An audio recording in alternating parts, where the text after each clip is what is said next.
Защо доктор Провокатор е система, а не са просто хапчета?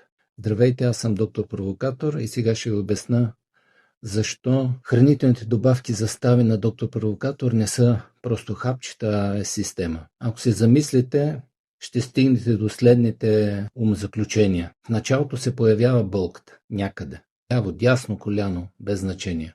После вие си казвате, ще мине. Така минават около седмица, 10 дни. Болката започва постепенно да се усилва. След това отивате на преглед при лекар. Той след прегледа или ви праща на скенер, или ви праща на рентген, или ви праща на ядрено-магнитен резонанс. Ако предприемете една от тези стъпки, веднага след това, след консултацията с лекаря, ще се установи какъв е проблема в вашите стави. След което, ако има сериозен проблем, той ще ви предпише лечение. То винаги първо започва с нестероидни и противовъзпалителни средства, продължение на не повече от седмица, ако не е нещо сериозно.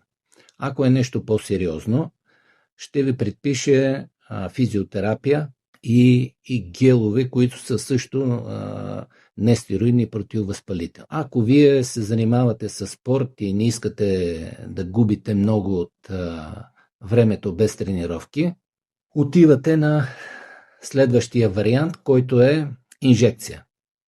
Инжекцията бива или хиалуронова киселина, или кортикостероид. С това, ако не е много сериозна травмата, се предполага, че нещата при вас може да очумят в рамките на около седмица, 10 дни. Ако обаче нещата са по-сериозни, след време ще се наложи да си направите още една инжекция. И понеже ние винаги сме свикнали да забравяме какво в бъдеще може да не се случи, ако продължим така, може да дойде до ситуация, в която в течение на около 2 години вие да си сложите 4 или 5 инжекции. И тук се появява въпроса след време.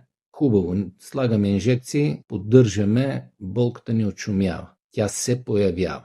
Ако не отидем на повторен медицински преглед, рискуваме да не знаем реалното състояние на проблема в ставите. Затова доктор Провокатор наричам, че е система. Защо?